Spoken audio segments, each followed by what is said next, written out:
the next steps following a value stream mapping workshop? So very quickly remind ourselves what the value stream mapping workshop is doing for us.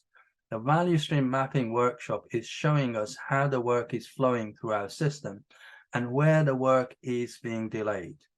So once we identify those pinch points and delays, then the next step is to say, how are we going to change the system so that we remove the delays when we can, or minimize the impact of them if the system cannot be redesigned. So that's what the next step is. Now, how do we go about that? We're going to redesign it. We can do pen and paper redesign if you like, and then start acting on it. We can, another approach is that once we understand our workflow across the system, is that we visualize it as a Kanban system. What is the benefit of visualizing the work as a Kanban system? It's because the visualization allows us to see how the work is flowing and where the work is impeded, basically where it's stopped. We can then look at those various pinch points or bottlenecks, and we can identify which one is the constraint. In other words, which one of those delays is critical in as much as it is the one that is stopping us delivering value to the customer.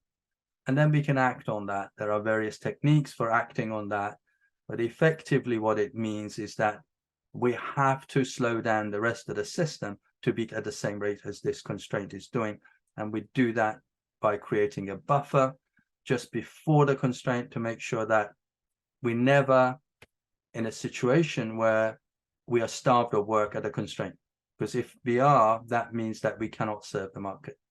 The other parts of the system could slow down and speed up a bit because they can catch up. But we cannot have the constraint being starved of work.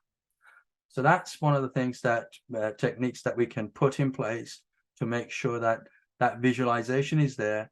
And what the visual system allows for everybody to do, but more importantly, the leadership of that value stream, is to act on the information, because it's pointless having visualization of the work, having signals come to you and you ignore it.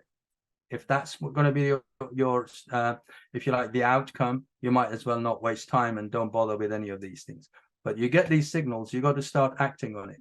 It's telling you that, hey, work is slowing down in here, or if you keep pushing more work in, all you're doing is stressing the whole system, and in particular the constraint is going to be really stressed, which typically in a human system will lead to overburdening, tiredness, more faults and defects getting through the system. So in other words, you're not actually delivering more, you're delivering less, and you're creating more rework for yourself, because what goes through will have defects that needs to come back.